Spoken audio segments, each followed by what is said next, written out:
This ancient town has weathered English invasions and the French Revolution. But what draws visitors to Carentan-les-Marais is the Second World War and the U.S. and other Allied soldiers who helped to end it. If you come here for the 80th anniversary, you'll see we almost live in an American state.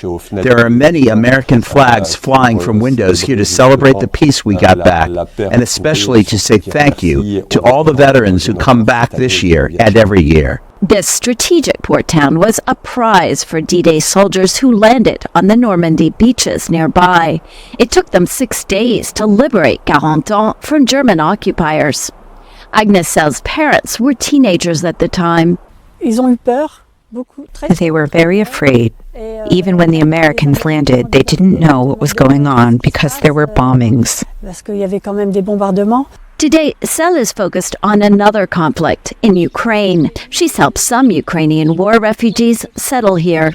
The war is at Europe's doorstep, so of course we're afraid. We need to stick together, the Americans and the Europeans.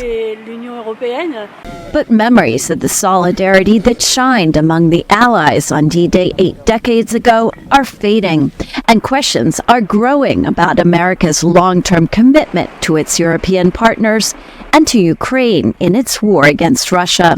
If we fail to support Ukraine's independence, what we could be looking at is a longer-term conflict in the next decade, which will involve boots on the ground and possible American lives lost. Bierman is a former senior U.S. official in the Trump administration, serving as Assistant Administrator for Europe and Eurasia at the U.S. Agency for International Development, USAID.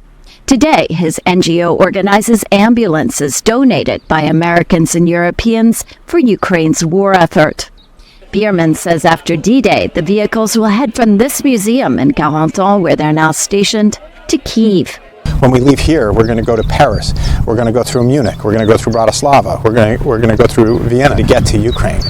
And we're really excited about sending that message of hope and solidarity and alliance. It's true, we live in troubled times. The war is at Europe's door, less than 2 hours from Paris. It's important for us to be very vigilant, not just as Europeans, but also with our American allies who help us to maintain this fragile peace. Linné says the most important D-Day message is to remember. Millions of people died during World War II. It must not happen again. Lisa Bryant, VOA News, Carentan-les-Marais, France.